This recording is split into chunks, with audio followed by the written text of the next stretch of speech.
ओम बिरला ने स्पीकर बनते ही रच दिया इतिहास। इतिहास में क्यों गिने जाएंगे ओम बिरला? जानिए वो कहानी जिससे ओम बिरला का है जुड़ा। Don't forget to like, subscribe and share the videos.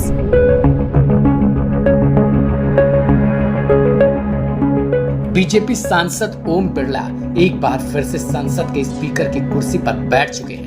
उन्हें रोकने के लिए विपक्ष ने भरपूर प्रयास किया मगर कामयाबी नहीं मिल पाई।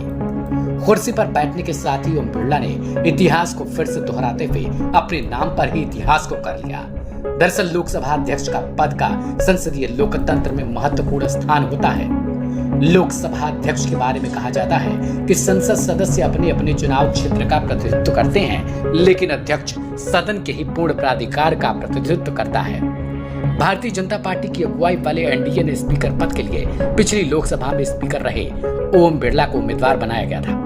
वहीं विपक्षी इंडिया ब्लॉक ने कांग्रेस सांसद के सुरेश को स्पीकर चुनाव में उतारा था। नंबर गेम एनडीए के पक्ष में होने के कारण ओम बिरला चुनाव जीत गए। ऐसा ही होते ही तीसरी बार के बीजेपी सांसद ओम बिरला दूसरी बार स्पीकर बन चुके हैं, जो अपने आप में एक इतिहास है।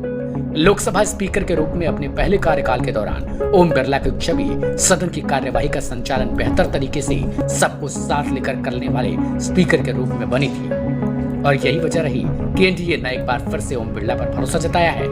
हालांकि सांसदों के निलंबन को लेकर लगातार उनको विपक्ष कोसता रहा है, लेकिन दूसरी तरफ उनकी तरफ से कहा जाता रहा कि सदन को चलाने में अगर कोई भी किसी भी प्रकार से चूक करेगा तो उस पर कार्रवाई होगी।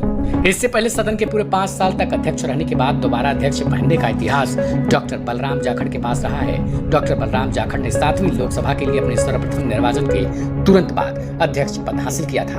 उन्हें लगातार 2 बार लोकसभा अध्यक्ष चुना गया था।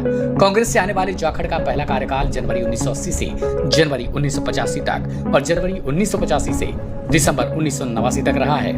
बलराम जाखड़ पहले ऐसे लोकसभा अध्यक्ष बने थे जिन्होंने 5 साल का कार्यकाल पूरा करने के बाद फिर से वह जिम्मेदारी संभाली थी और अगले 5 साल का कार्यकाल भी पूरा किया था। ये बात और है कि इससे पहले भी कई सांसदों ने दोबारा स्पीकर बनने का इतिहास अपने नाम किया था, लेकिन उनका कार्यकाल 2 साल 1 साल पर ही खत्म होता रहा है। अब अगर ओम बिरला के सियासी सफर की बात करें तो 2014 की लोकसभा चुनाव में बीजेपी ने ओम बिरला को कोटा संसदीय सीट से प्रत्याशी बनाया था, जहां से चुनाव जीतने के बाद उन्होंने विधानसभा की सदस्यता से इस्तीफा दे दिया था।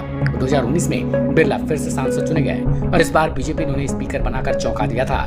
लोगों का कहना था कि बिरला के पास लंबा संसदीय अनुभव नहीं है, लेकिन इसके बावजूद बीजेपी ने उन्हें ही लोकसभा अध्यक्ष बनाकर सबको चौंकाया था। हालांकि ओम बिरला ने भी पीएम मोदी के दांव पर खरे उतरते हुए लोकसभा को जिस ढंग से उन्होंने चलाया उसकी सभी ने तारीफ की। 2024 लोकसभा चुनाव में जीत दर्ज करने के बाद बिरला एक बार फिर से लोकसभा अध्यक्ष बन चुके हैं। फिलहाल इस खबर में इतना ही। बाकी की ताजा अपडेट के लिए चैनल को सब्सक्राइब करें और बेल आइकन को दबाएं।